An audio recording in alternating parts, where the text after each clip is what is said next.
dito naman sa simple example natin sa while loop natin. So, meron lang tayong variable na user code. So, ang gagawin natin, tatanungin natin yung user to enter yung secret number niya to unlock yung gate. So, yung hint or yung answer natin is 7. Okay, so as of the moment, papakita natin for instruction. Pero ang correct answer natin is 7. Ngayon, kung mapapansin niyo yung while natin, yung parameter niya is naka-true siya.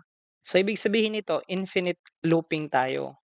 So, as long na yung ating user ay hindi siya nag-i-equal sa 7, true lang yung program natin, paikot-ikot lang tayo. For example, 4 yung nilagay. So, incorrect code, try again.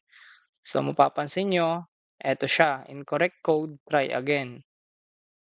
So, maglagay ulit tayo ng 5, 9, 8, 10, 100. So, mapapansin niyo ulit-ulit lang siya, 'no? Kasi ang condition natin if yung user code natin ay equal 7, gate unlock, i-break na natin yung program. Ibig sabihin mag-i-stop na siya. For example, 7.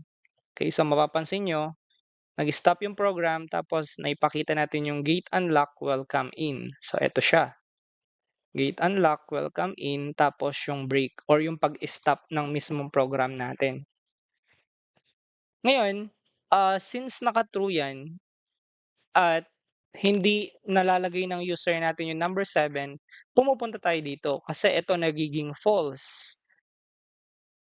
So, false. Bakit siya false? Kasi hindi naman 7 yung nilalagay. So, dito tayo pumupunta. Ito yung nagiging true ngayon.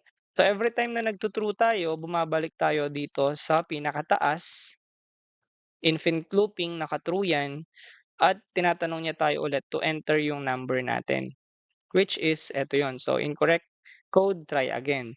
Papasok tayo dito, mag-e-enter tayo, papasok ulit siya dito sa user code, evaluate ulit natin, kapag hindi pa rin 7, papakita natin 'to, babalik tayo dito, enter ulit yung user natin, evaluate. So, umiikot lang yung program natin hanggang sa ma-enter natin yung 7. Kagaya nito. So, 5, 200, 15, 14, 15, 'yan hanggang 7, correct na nun. So, gano'n lang umiikot yung program natin.